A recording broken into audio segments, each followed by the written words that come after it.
Are you an overwhelmed SaaS founder ready to make the leap from leading a team to leading an organization? Join us each week as we refill your think tank with actionable tips and strategies from great business minds you know and those you don't know yet.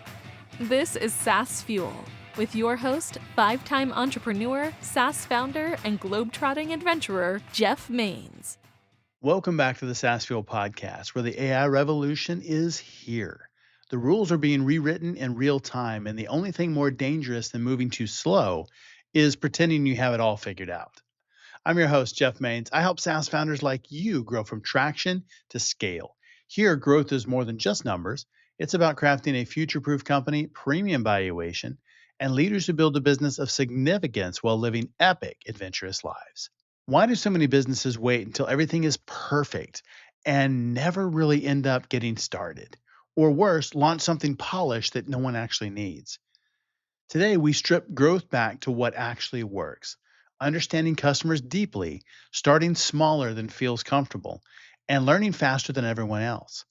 You'll hear why chasing a broad market too early can dilute your impact, and how focusing on a tight niche can actually become your unfair advantage. We also dig into the power of iteration, why the teams that win aren't the ones with the best initial ideas, but the ones that ship, learn, and adapt relentlessly. There's a candid look at why feedback isn't something to fear, but something to chase, and how building in public, even when it's messy, accelerates clarity. And maybe most importantly, we explore why solving hard problems is where real value and real defensibility comes from. The kind of challenges others avoid are often the ones that build lasting businesses. If you're navigating early growth, refining your positioning, or trying to build something that actually sticks, this episode will give you a grounded, no fluff approach to starting smart and scaling with intention. Let's dive in. Our founder on Tuesday was Ken Rapp, CEO and co-founder of Bluestream. He showed us why growth doesn't stop at the sale. We explored the doorstep to delight journey, how companies can reduce churn by guiding customers after purchase. His framework, activate, engage, care, made one thing really clear: retention is built through experience, not just acquisition. And our expert guest last week was Stan Leong, author of Engineering Your Finances. Stan broke down how to approach wealth with structure and discipline, from managing concentration risk to building tax-efficient strategies. Stan emphasized that long-term financial success comes from intentional design, not guesswork. Think of something that we all know, but it is a great reminder, and he laid it out really well. So if you missed either episode, go back and check those out. My guest today is Mike Collins, CEO of Alumni Ventures and a serial entrepreneur who's built companies, backed founders, and operated across nearly every side of venture, from angel investing to venture capital to launching and scaling businesses of his own. I love founders that get into the finance side. They get it. Mike started his career at TA Associates and went on to found multiple companies, including Kid Galaxy and Big Idea Group, and then later launched Alumni Ventures' first fund, Green D Ventures. Along the way, he's seen what actually works and what consistently fails when it comes to building and investing in companies. Welcome someone who's seen entrepreneurship from every angle and knows what it really takes to build something that lasts. Mike Collins. Hey, Mike, welcome to SaaS Fuel. Great to be here. Look forward to it. I do as well. So you've been a founder and investor and now lead one of the most active VC firms in the country. When you zoom out, what do most founders fundamentally misunderstand about how venture capital actually works? Yeah, I started in this space of entrepreneurship and technology and innovation way back, really out of college. I get my first job after graduating in 1986 was with a venture capital firm. And I was just really fortunate to get in the space at that time. Obviously, this is before the internet and the smartphone and the olden days. And really, my career has been playing at that intersection. And this particular company, Alumni Ventures, I started in 2013, really, like a lot of entrepreneurs, from a kind of a personal pain point, which is just I'm a firm believer that technology really drives a lot. And that if you're going to have a good portfolio and if you want to have impact with your investing, that you really need to be a venture investor. And it has been historically really hard for individuals to participate in venture capital, especially when you're talking about the big tier one type opportunities, right? You can go to your local angel group with a local entrepreneur, and that can be fun and rewarding, but that's not getting into a Series A deal led by Andreessen or Sequoia. Just a couple of observations I had made along the way that I wanted to bring to bear with Alumni Ventures was I really felt the individual investor should participate. I think they needed to get educated about how important it was to have a big enough portfolio and diversified enough portfolio. And I needed to educate and help people get access to tier one VC deals. And the idea behind the startup was, hey, we can do better here together than any of us can do on our own. And so by using kind of network effects, that's really what we've tried to accomplish here. And now we've come a long way. We have one of the largest venture portfolios in the world. We've raised almost 1.6 billion from individual investors exclusively. We have, I think, what people generally consider a tier one portfolio, companies that people would recognize like Grok and Aura and Blue Sky and Circle and Rigetti, and I could go on and on. Those are companies that we get retail investors access to. And yeah, that was the genesis, was just I came from the business, and even a connected individual couldn't do it alone. We started, and we're called Alumni Ventures because we started with communities around schools. I'm a Dartmouth alum. So, that was our very first fund, was a group of 100 Dartmouth alums banding together. And then we went to other schools, and then we went beyond these schools, and just every year it's been a build. So that's our genesis story, Jeff. That's great. And when you say you co-invest alongside lead VCs, tell me more about that. How do you find those deals, and how do you get into those tier one deals? Yeah, it's, as we like to say, it's the deal stupid, right? It's all about how do you get into the very best deals. So first of all, we have a big staff. We have 40 full-time venture capitalists broken up into 10 teams scattered around the United States and now the world, because we just actually opened up an office in Tokyo and in London. Wow. So you have to have boots on the ground who are out there hustling.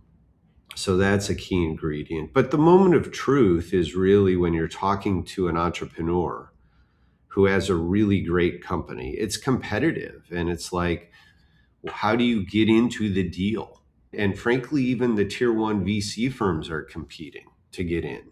And our pitch is pretty simple, which is you have your lead and they're amazing, and they're going to sit on your board. They're going to price your round. That is a very special, incredibly important relationship. And as an entrepreneur myself, I know the import of a relationship with your lead investor. But every entrepreneur, every round of financing has a bunch of groups involved. There's more than one VC firm typically. Right. There's individuals that you want in that are strategic. There's employees. How do you get into that group of co-investors? And it's a pretty simple, which is we have the best Rolodex around. So if you're an entrepreneur, we're like your favorite uncle. We leave you alone unless you need help. And then Okay. we have an incredible Rolodex. There, you could be a startup and you want introductions to other VCs, or later stage, you might want corporate strategic investors. We're connected to all of those people. You may be wanting business relationships, again, with a network of 15,000 investors and syndicate members. We have people who have a vested interest in talking to you. I think we have just take one company, for example, like Stripe. I think we have 280 people that have invested with us that work there or something.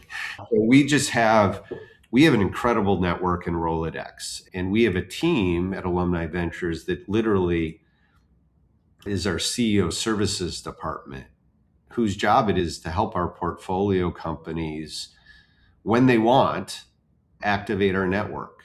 So an example from this morning is we're involved in a memory company, and they want introductions into certain kinds of companies in Japan. And so it's like we are able to get them those conversations. Now, you can't force people to work together or transact, but Sure. that introduction is invaluable to an entrepreneur. So Absolutely. that's how we get in. Oh, that's very cool. And like with the Stripe example, you said that there are employees there that are investing. So that's really what the fund is designed to do, is democratize investment, and it lets anybody participate in that? Or how Yeah. does that work? Yeah. So we're a venture firm that is designed from the ground up from the very beginning for individual investors, right? And yeah, those people are acting as individuals and they're trying to build their own portfolio. And when you build a portfolio, obviously you want to diversify with public equities and some real estate and keep some cash on hand.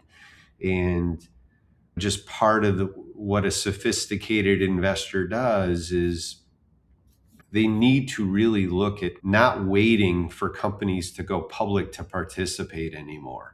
When I started out in the 80s, Apple Computer went public at a low enough valuation that you could wait around for great technology companies to go public.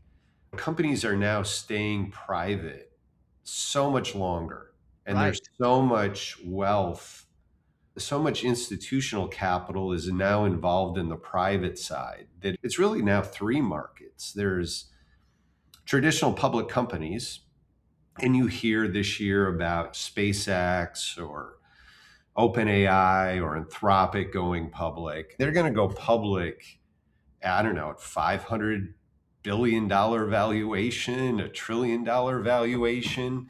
If you're an investor that says, I'm going to ignore the first $1 trillion of value and I'm going to jump in then, good luck. The world has just changed. And now we have public companies and we have traditional VC in our world, but there's 1,000 companies that in a previous generation would all be public now. The Stripes of the world, the SpaceXs of the world, the OpenAI,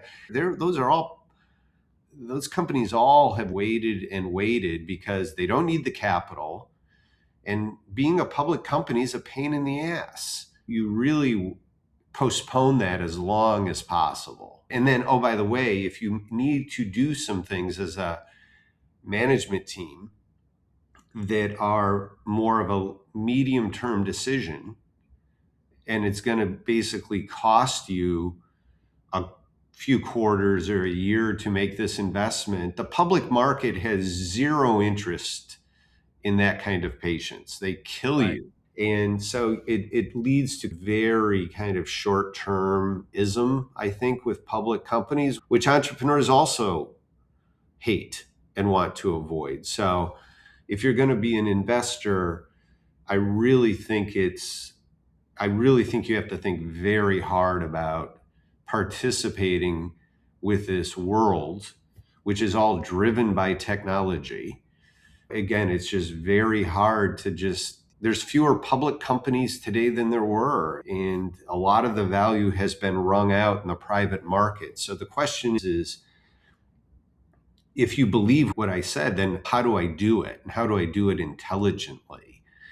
And it's not It's not just do a random deal that happens to come across your desk once in a while from a Right. friend or your accountant or something. You need to really, the math says a venture portfolio should be at least 50 companies and ideally more than 100, just because it is such a hits business. It's such a power law with the returns coming. You're going to have a loser, a loser, a loser. Oh, this thing returned my money. Oh, this thing did 25x. And it's, if you're in the business, you know that it's like being able to just pick out those is just not possible. And they're just, Right. and just the humility of going, even among the deals being led by tier one VCs, there are a lot of misses in there, or there's a lot of just very modest wins or modest losses. It's the 50x, the 100x kind of opportunities that, one, you might not even hear about. And then two, you have to have a portfolio of those to hopefully catch one of them. And so what we offer at Alumni Ventures is we let people come in. The easiest way is just join our syndicate, which is free. And as long as you're accredited, you can get a sense and see the deals we're doing, get to know us. And a lot of times our investors will have a blend of going into some of our funds, which are easier way to get a big enough portfolio. So you can go into a fund, or you can do deals individually, but a lot of people do a blend. And so it's Okay. very much, in working with Alumni Ventures, it's like putting together your public stock portfolio. Most people have some ETFs. Most people have a few things that they believe in and are willing to make an investment. I want a commodity ETF, or I want an international ETF to Right. combine with that. And then, oh, by the way, I just really love these companies and I want to put some money directly into some names that I really believe in and care about. So we really offer the same kind of thing at Alumni Ventures. And we very much encourage people to get educated about it and visit our website, attend our webinars, learn. You don't have to jump in. We're doing deals every week. And we really encourage people actually even to talk to us. And we love to listen and hear where people are in their journey. We have investors who are really new to this and are just trying to get comfortable and understand what it's all about. And then we have people that we work with who are, frankly, at other big VC funds and just like our deal flow. And so there's every shape and size and all are welcome. And the bigger and more powerful our network is, it's a flywheel, right? So everybody that we bring Sure. into our community is just another node in us helping build this network of value, really. Yeah, that's really important, having that network, because it's just like you said, a lot of kind of average investors, they're looking for deals in their neighborhood or something that somebody else has heard about or just happens to come across them. They're not in that deal flow. They're not seeing hundreds and thousands of opportunities and getting to pick the best ones. They just see a deal come across, somebody says it's a good idea, and they're like, I don't know, okay, we'll put some money in and see what happens. And that's a recipe for disaster. That's gambling. It is, absolutely.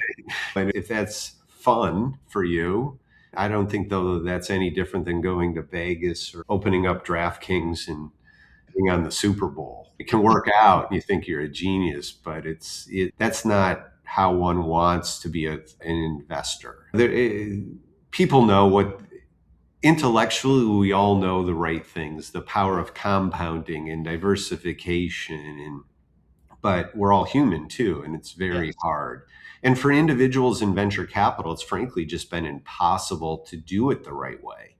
I do think that's one of the reasons we've been as successful as we've been, which is smart people recognize that this is a better way to go about this asset class. And beyond just it's good investing, it's also fun and interesting to hear the stories of entrepreneurs and to follow their journey and to have your wins and losses. And I don't know, we had 600 of our investors were in the company Grok, which just got bought last month by NVIDIA. And it's fun to have been involved in that company for 5 years and seeing a good outcome. And yeah, it's fun to win and to be part of those stories. And we put a lot of time and effort into the human side of it, the social side of it.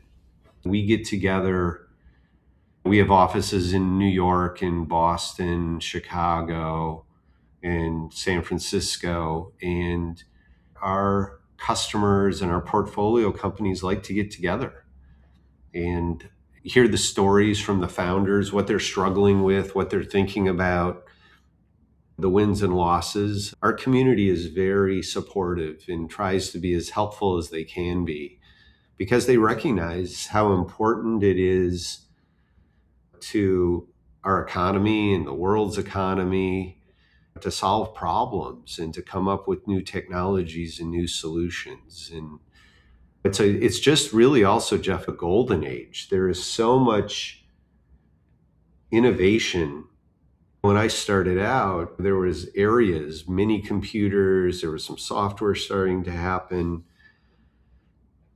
But now you look at almost every area of the economy has enormous change coming or in the process. I think there's huge technology changes. Obviously, AI, everybody knows about, but also just huge changes in energy, space. I think we're going to see real disruption in healthcare.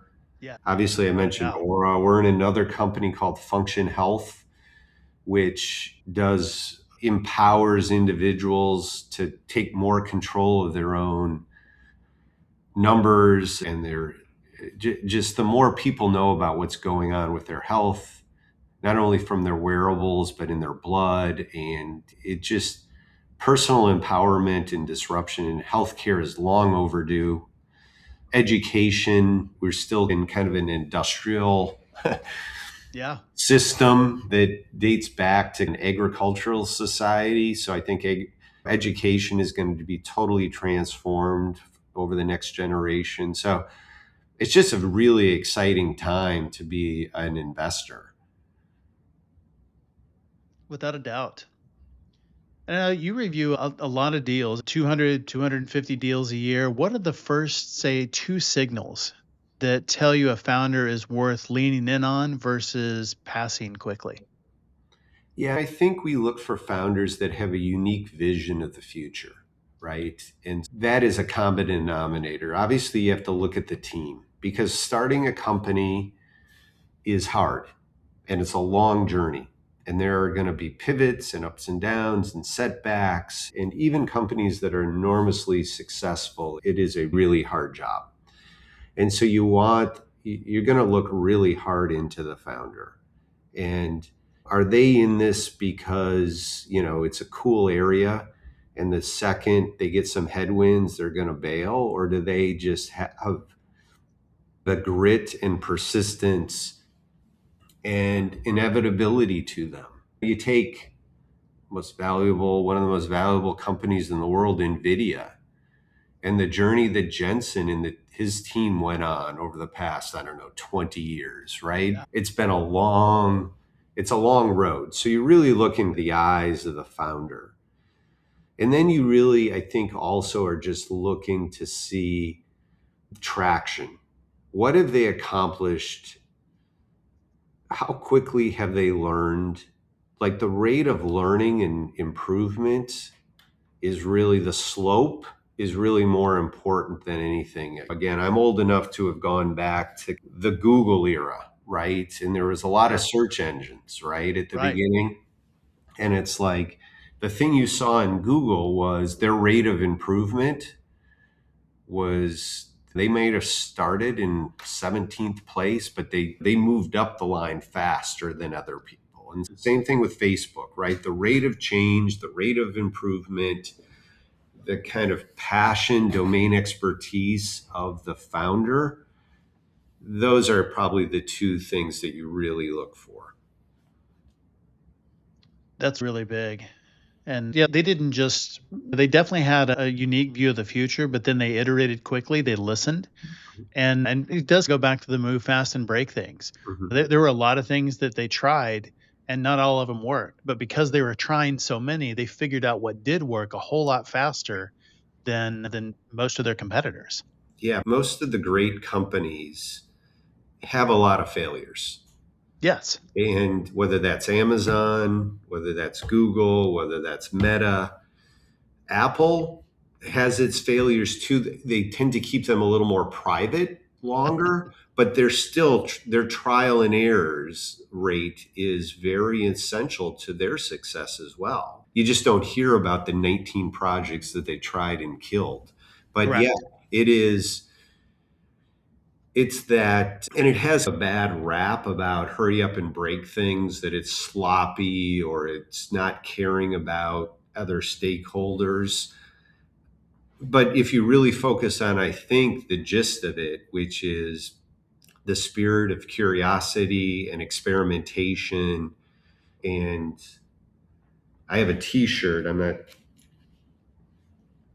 not wearing it. I was wearing it yesterday, but it basically says ship, learn, repeat.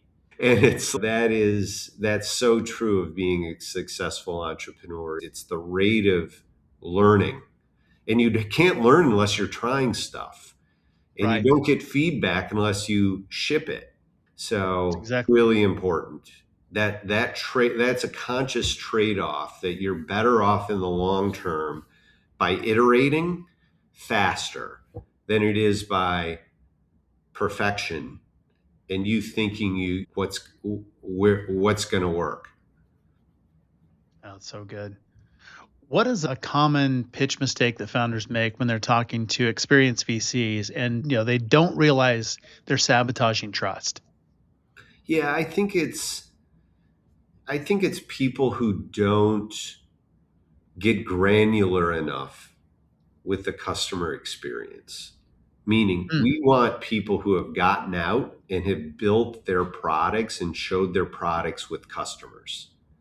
And this whole idea of a huge marketplace or some kind of report about, oh, we're in this space that is this huge, kind of yeah. the importance of kind of ground up gritty stuff as opposed to anything big picture top down is disregarded. I think too many people try to take on too big of a problem too quickly. And so, especially when you're talking at kind of the pre-seed level, I'd much rather have an entrepreneur come in with a little tiny niche where they're shipping fast to this very specific customer that they're probably not enough of to build a big business, who says this is how we're going to wedge our way in and get going. And obviously they have a story to tell about where they go from there. Do your niche really well, have a super targeted customer, and deliver the heck out of a product or service that they love. If you can do that, then you can always expand. Do not be afraid of being a niche. That's exactly right. Yeah, there's a lot of hay to be made Yeah. in the niches. And it is scary as a founder Mhm. to go small, but I think that is where the biggest growth is, and probably increasingly so. As to break into markets is find a niche and be the absolute best, be the solution in that niche. Yeah. And the other thing that is scary is showing your stuff early to customers. Yes. Because they're going to dump on it. They're going to say this doesn't, but you got to get out there. That's the And kind of feedback you being, need. being afraid of showing your stuff to your customer is one of the biggest mistakes that entrepreneurs make, because you're going to get rejected and it's going to be like, oh, I worked so hard and they dumped on it or ignored it. But that interaction will give you an opportunity to listen and learn. And maybe your pain point that you thought existed was not quite what their pain point actually is. But by showing them something, they're now able to articulate, oh, if you could do that, I'd buy that. Then go make that, right? Kind of thing. Don't be stubborn. Solve a problem for somebody.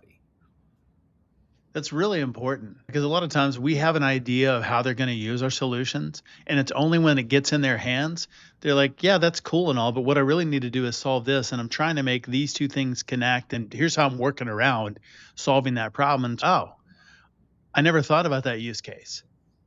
Yeah, I mean, there's amazing stories of unicorns that ended up being a product that was a side hustle for what they were trying to do originally, including Slack. Slack is a great example. Discord is Yeah. another. So Yeah, it's absolutely. just Twitter. It was like these things were, but it's interacting with this is business, solve a problem for somebody. And so it's like you can't,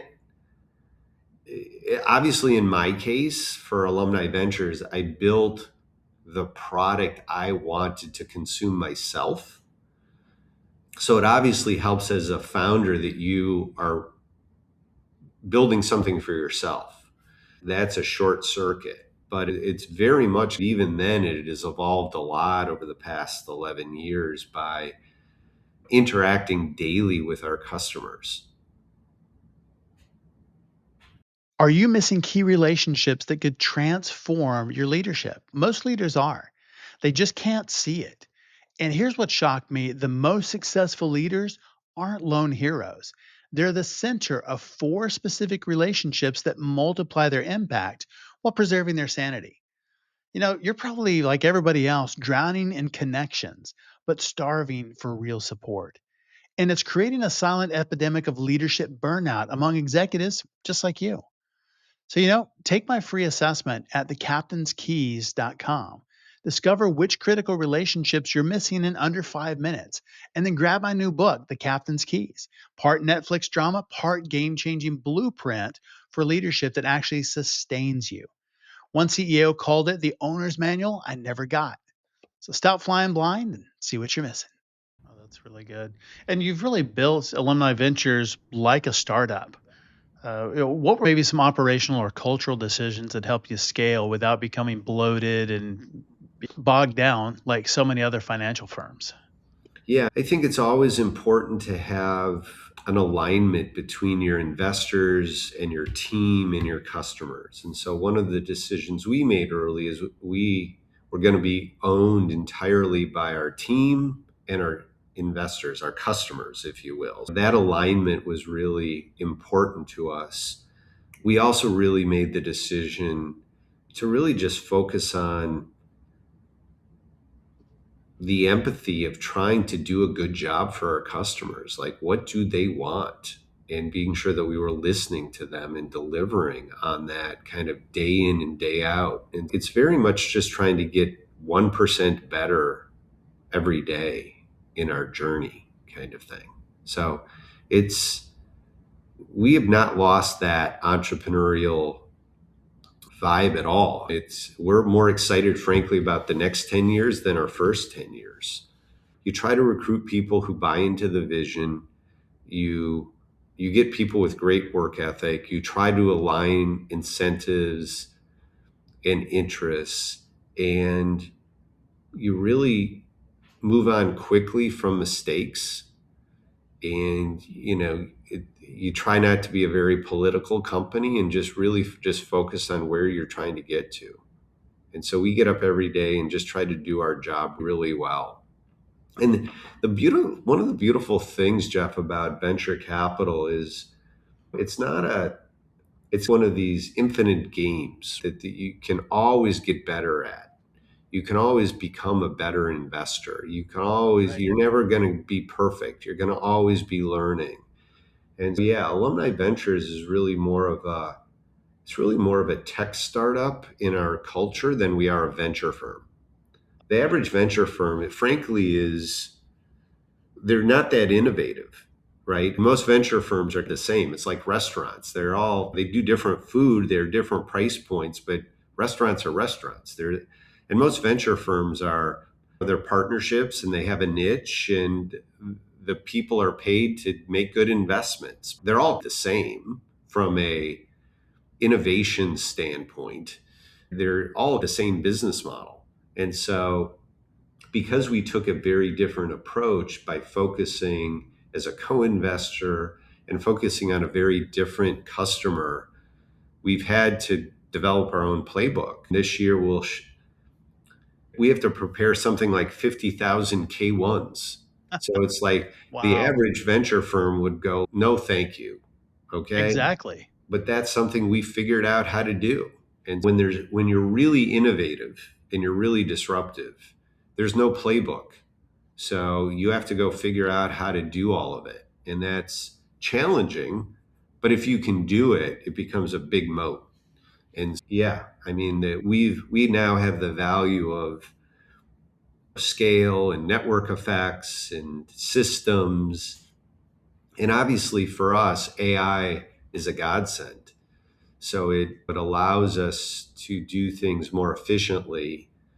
And that's way more important than to us who have 15,000 customers and syndicate members and 1,300 portfolio companies than it is the traditional venture fund. We benefit more from technology improvements than the average firm. Sure. What advice would you give to founders who are raising in a tough market and they're watching peers close rounds? How do they stay disciplined without losing momentum? Yeah, I think obviously one of the jobs of being an entrepreneur, probably half of your job is just raising money. And that can be frustrating. Oh, let me get back and run my business. I think you always have to understand that's part of your job. And it's a pretty core part of your job is even the day after you close your last round, what do I need to do to accomplish to raise my next round? Right. And those need to be your KPIs that your team is working toward. And you got to be taking care of your existing investors. Are you communicating with them well? Or are you just showing up when you need money? So I think treating it as a core job, just like it is finishing your product and getting customers, raising money is a big rock that you've got to put a lot of time and effort into. And you want to be planning ahead. You want plan A, plan B, plan C, plan D. You want to, no matter how much money you have, you want to be frugal and thoughtful and Yes. understand your numbers and your burn rate and runway. And just know, you'll talk to every entrepreneur, which is you want to leave more cushion, you want to leave more time, you want to raise more money than you think you need. All of that is true. So the chestnuts are very true when it comes to money. Rule 1, don't run out of money. Yeah. That's right. Rule number 2, never forget rule number 1. Yes, exactly. That's great. But let's say a founder has one conversation with a VC this year, one meeting. What should they not waste time talking about? Yeah, they shouldn't waste a lot of time talking about their competition. This is about your vision, your progress, your traction. So, this is what we do.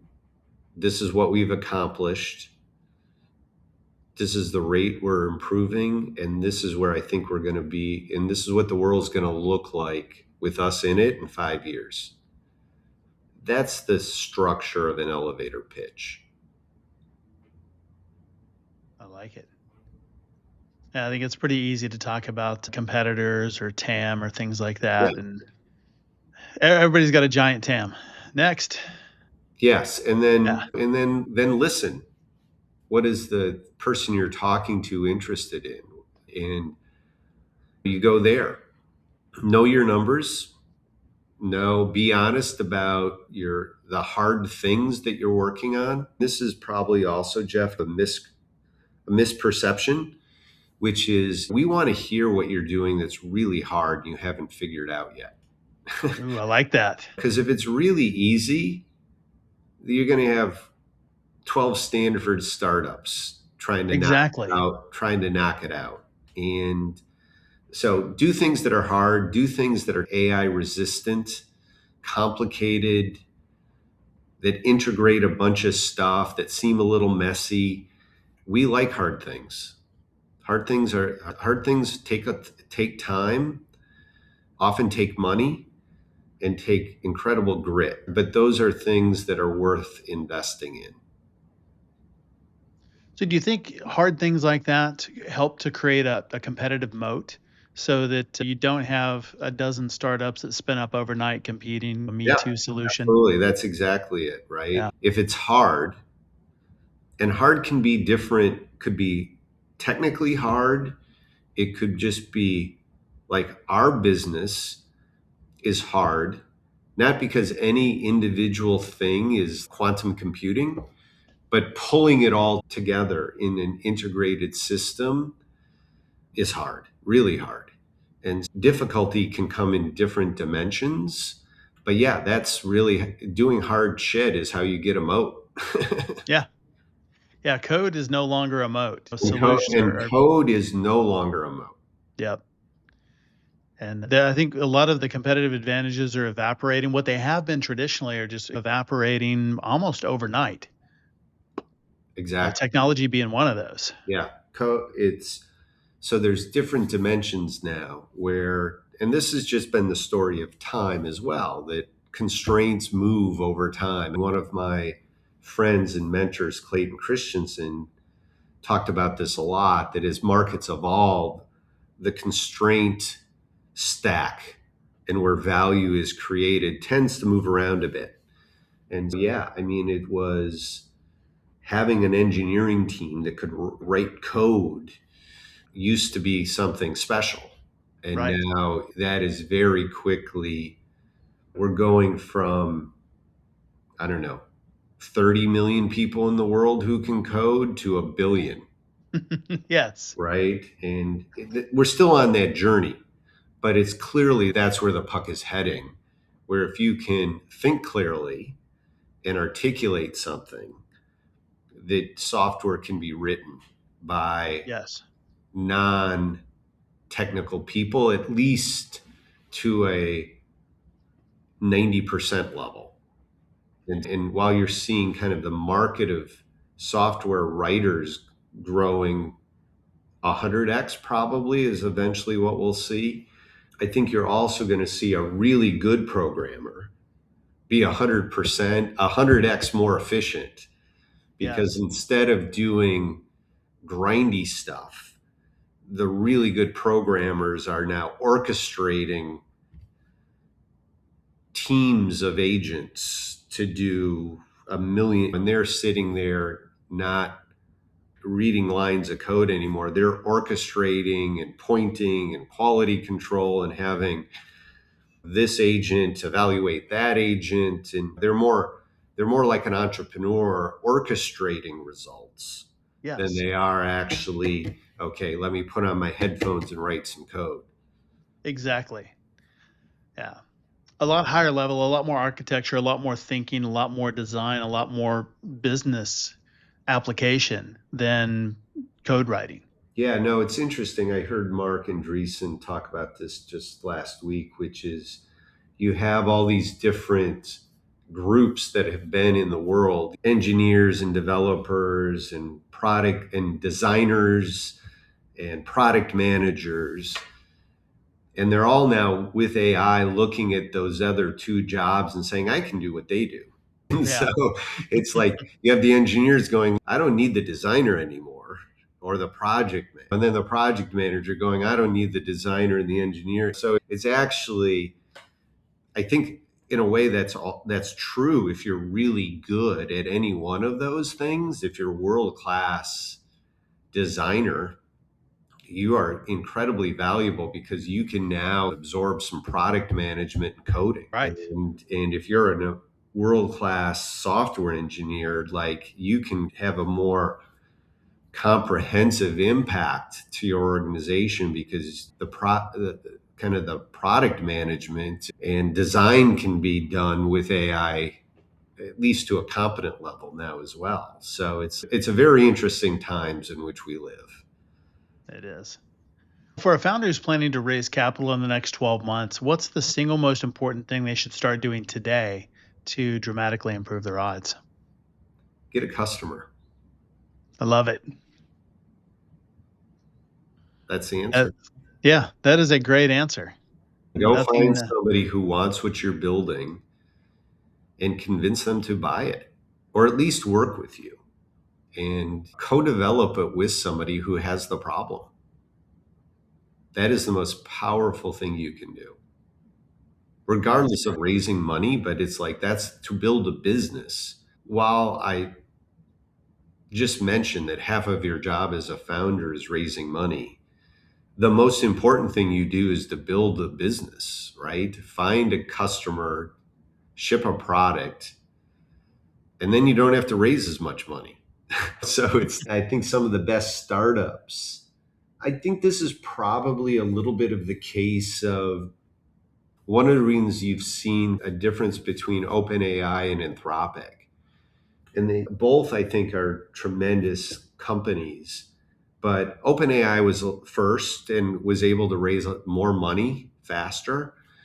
And I think Anthropic was constrained a little bit more in certain dimensions and that forced that there's nothing like constraints to force creativity. Right. And one of the things, like, oh, I'm having trouble raising money. Don't need money. Right. Go get customers who pay you and fund you. And that falls into the kind of, get this in the right order. Or maybe you can only raise a little bit of money. See what you can do with a little bit of money. Right. And I have seen as many companies fail because they had too much money. Absolutely. Not enough money. Put in your time, do your work, be aware of money raising, but this is the amount of money I could raise.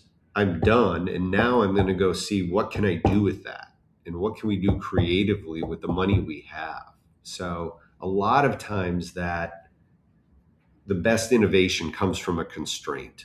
In any endeavor of human experience, constraints aren't the worst thing.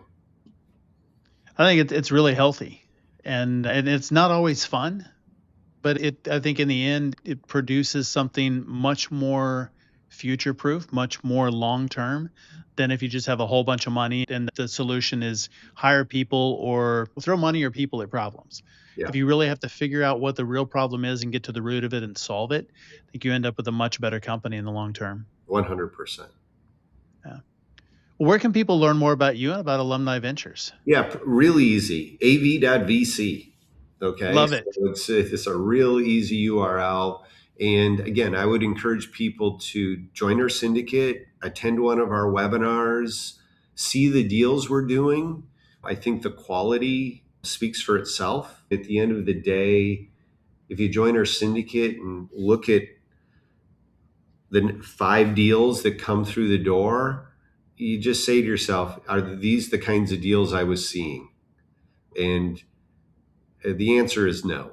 So that's just the function of scale and teams and the incredible network we've built, that again, it just is, you can do better here as a network than anybody can do alone, no matter how good they are, or how hard they work.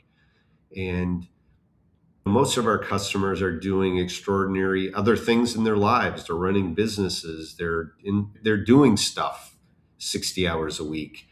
They don't have 60 hours a week to go find their way into a deal.